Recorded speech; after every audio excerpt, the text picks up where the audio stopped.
இந்திய மக்களின் பண பரிவர்த்தனையில் முக்கிய இடத்தினை யுபிஐ வகிக்கிறது. பயன்படுத்த எளிதாக இருப்பதால் பாமர மக்களும் இதை விரும்பி பயன்படுத்துகின்றனர்.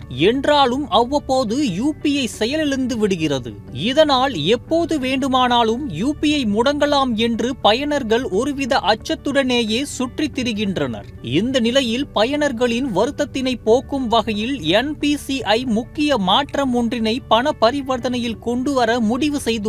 அதன்படி ஜூன் 16 முதல் யுபிஐ யூசர்கள் ஒரு பரிவர்த்தனையின் நிலையை சரிபார்ப்பது அல்லது அதை ரிவர்ஸ் செய்யும் செயல்முறை வேகமானதாக மாறும். பரிவர்த்தனை நிலையை சரிபார்க்கும் நேரம் 30 வினாடிகளில் இருந்து 10 வினாடியாக குறைக்கப்படுகிறது. அதேபோல யுபிஐ பேமெண்ட்டை யாராவது ரிவர்ஸ் செய்ய விரும்பினால் அதற்கான ரெஸ்பான்ஸ் டைமும் 30 வினாடிகளுக்கு பதிலாக 10 வினாடிகளாக குறைக்கப்பட்டுள்ளது. பணத்தை அனுப்புதல் அல்லது பெறுவதற்கான ரெஸ்பான்ஸ் நேரமும் 30 வினாடிகளில் இருந்து 15 வினாடிகளாக குறைக்கப்பட்டுள்ளது.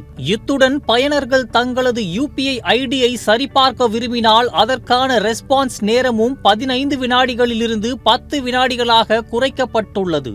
இதன் காரணமாக இனி நீங்கள் பணம் அனுப்புவது, பணம் பெறுவது, பரிவர்த்தனை சரிபார்ப்பது என்று அனைத்துமே மின்னல் வேகத்தில் நடைபெறும். இதற்கு ஏற்றவாறு வங்கிகள் மற்றும் பேமெண்ட் நிறுவனங்கள் தங்களது சிஸ்டத்தை மேம்படுத்துமாறு என்பிசிஐ சுற்றறிக்கை அனுப்பியிருக்கிறது.